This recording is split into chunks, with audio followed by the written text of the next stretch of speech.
Hi ನಮಸ್ಕಾರ, welcome back to my channel wood fusion. ಇವತ್ತು peanut butter ಯಾವ ಥರ ಮಾಡೋದಂತ ಹೇಳ್ಕೊಡ್ತೀನಿ ಬನ್ನಿ. ಬಾಣಲೆ ಬಿಸಿ ಆದಮೇಲೆ ಅರ್ಧ ಕೆ ಜಿ ಕಡಲೆ ಬೀಜ ಸೇರಿಸಿ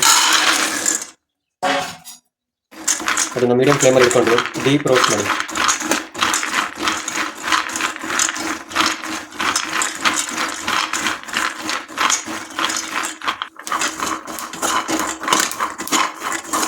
ಇವಾಗ ನೋಡಿ ಫುಲ್ ಡೀಪ್ ರೋಸ್ಟ್ ಆಗಿದೆ. ಡೀಪ್ ರೋಸ್ಟ್ ಆಗಿರೋ ಕಡಲೆ ಬೀಜನ ಈ ಥರ ಒಂದು ದೊಡ್ಡ ಪ್ಲೇಟಿಗೆ ಹಾಕಿ ಹರಡಿ ಅದು ತಣ್ಣಗಾದ್ಮೇಲೆ ಸಿಪ್ಪೆ ತೆಗೆಯೋಣ. ಇವಾಗ ನಾನು ಸಿಪ್ಪೆ ಎಲ್ಲ ತೆಗೆದಿಟ್ಕೊಂಡಿದ್ದೀನಿ. ಇದನ್ನು ಮಿಕ್ಸಿ ಜಾರಿಗೆ ಹಾಕ್ಕೊಂಬಿಟ್ಟು ಸ್ವಲ್ಪ ತರಿಯಾಗಿ ರುಬ್ಕೊಳ್ಳೋಣ. ಆಮೇಲೆ ನೆಕ್ಸ್ಟ್ ಏನು ಮಾಡಬೇಕು ಅಂತ ಹೇಳ್ತೀನಿ.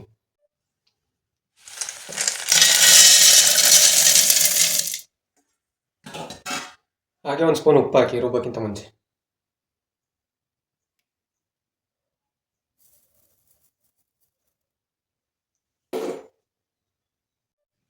ಈ ಥರ ರುಬ್ಕೊಂಡಾದ್ಮೇಲೆ ಯಾವ್ದಾದ್ರು ಫ್ಲೇವರ್ ಬೇಕಂದ್ರೆ ಆ್ಯಡ್ ಮಾಡ್ಕೊಬೋದು. ನಾನಿಲ್ಲಿ ಕೊಕೊವಾ ಪೌಡರ್ ಆ್ಯಡ್ ಮಾಡ್ತೀನಿ.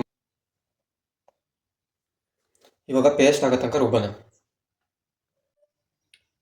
ನೋಡಿ ಪೀನಟ್ ಬಟರ್ ಏನು ಸಖತ್ತಾಗಿ ಬಂದಿದೆ.